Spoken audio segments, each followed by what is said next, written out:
राम मंदिर के चढ़ावे का पैसा किसने चुराया? कौन है चंदा चोरी का गुनहगार? नमस्कार, मैं हूं निशांत मिश्रा और आप देख रहे हैं एनडीटीवी इंडिया। अयोध्या में श्री राम जन्मभूमि मंदिर में आने वाले चढ़ावे की चोरी का मामला अब राजनीतिक भूचाल में बदल गया है। सियासी आरोप प्रत्यारोप के बीच 3 सदस्यीय एसआईटी ने जांच भी शुरू कर दी है। एसआईटी का एक्शन प्लान तैयार है। इस टीम में आईएएस विजय विश्वास पंत, आईपीएस किरण एस और वित्त विभाग के विशेष सचिव नील रतन शामिल हैं। एसआईटी ने चंदा गिनने वाले 11 लोगों से पूछताछ की है, जिसमें चंपत राय का पूर्व ड्राइवर रमाशंकर यादव उर्फ टिन्नू यादव भी शामिल है। आरोप है कि टिन्नू यादव ने हाल ही में अयोध्या के दुर्गापुरी में एक मकान बनवाया है। इसमें 17-18 कमरे हैं, जिन्हें किराए पर चढ़ाया गया है। मैं इस वक्त अयोध्या में हूँ, दुर्गापुरी कॉलोनी है और ये जो मकान है ये रामशंकर यादव उर्फ टिन्नू यादव का है।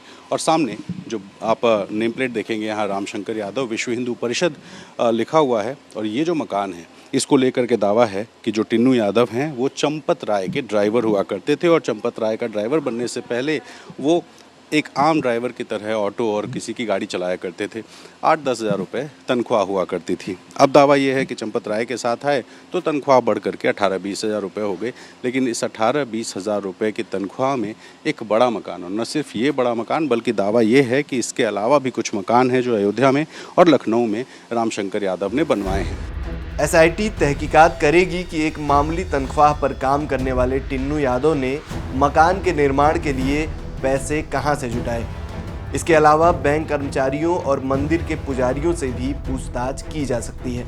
एसआईटी जांच के लिए मंदिर ट्रस्ट ने ही सरकार से दरख्वास्त की थी।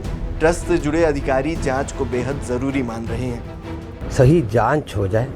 न्यास किसी को छुपाना नहीं चाहता और सभी विषय को हम सहयोग करेंगे।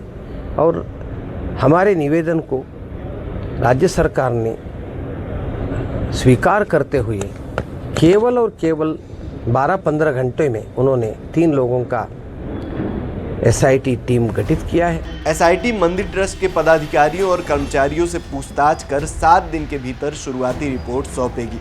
15 दिन के अंदर टीम जांच की अंतिम रिपोर्ट भी सरकार को सौंप दी जाएगी। 7 जून को अखिलेश के आरोप के बाद प्रशासनिक मशीनरी बिना वक्त गवाए हरकत में आई थी और सीसीटीवी को आधार बनाकर आंतरिक जांच शुरू हुई। कुछ रिपोर्ट्स में ये भी आरोप है कि 2 कर्मचारियों ने लाखों करोड़ों की जमीन के सौदे भी किए, जबकि उनकी तनख्वाह सिर्फ 18 से 20 हज़ार रुपये थी। राम मंदिर की सालाना रिपोर्ट की माने तो वित्त वर्ष 2024-25 में मंदिर को 153 करोड़ का दान मिला, यानी हर दिन करीब 42 लाख रुपए। राम मंदिर के दर्शन के लिए देश विदेश से हजारों की संख्या में श्रद्धालु हर दिन अयोध्या पहुंचते हैं। अधिकतर भक्त अपनी श्रद्धा और सामर्थ्य के हिसाब से दान पात्र में धनराशि भी अर्पित करते हैं। ऐसे में एसआईटी के जरिए जल्द से जल्द सच का पता लगाना और भी जरूरी हो जाता है, ताकि श्रद्धालुओं का विश्वास बना रहे। इस रिपोर्ट को हम तक पहुंचाया है एनडीटीवी के रिपोर्टर रणवीर सिंह ने।